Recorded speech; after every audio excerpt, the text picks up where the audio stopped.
నమస్తే దోస్తుల్లారా. పెరట్లో బోలెడన్ని బొబ్బర్లు కాసినే దోస్తుల్లారా. బొబ్బర్లతో కూర చేద్దామంటే బంటి బంగారం తినరు దోస్తుల్లారా. మరి నా తంటాలేమో నేను పడాలి కదా.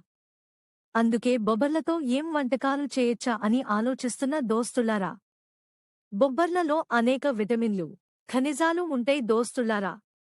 బొబ్బర్లలో ప్రోటీన్, ఫైబర్, విటమిన్లు, ఖనిజాలు సమృద్ధిగా ఉండే ఆరోగ్యకరమైన చిక్కుడు జాతి గింజలు.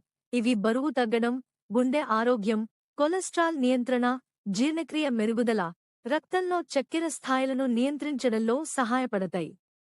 ఫోలేట్ బి9, బయోటిన్ బి7, జింక్, మెగ్నీషియం వంటి పోషకాలు ఉన్నాయి. బొబ్బర్లలోని ఫైబర్ జీర్ణక్రియను ఉపయోగకారకం, బరువు తగ్గడానికి సహాయపడుతుంది. బ్యాడ్ కొలెస్ట్రాల్ను తగ్గించి గుండె ఆరోగ్యాన్ని కాపాడతాయి. రక్తంలో చక్కెర నియంత్రణ, ప్రోటీన్ పుష్కలంగా ఉండటం వల్ల కండరాల ఆరోగ్యానికి, శరీర పనితీరుకు తోడ్పడతాయి. శరీరానికి శక్తిని అందిస్తాయి. బొబ్బర్లతో ఏమైనా వంటకాలు తెలిస్తే కామెంట్ చేయండి. ఉంటాను దోస్తుల్లారా.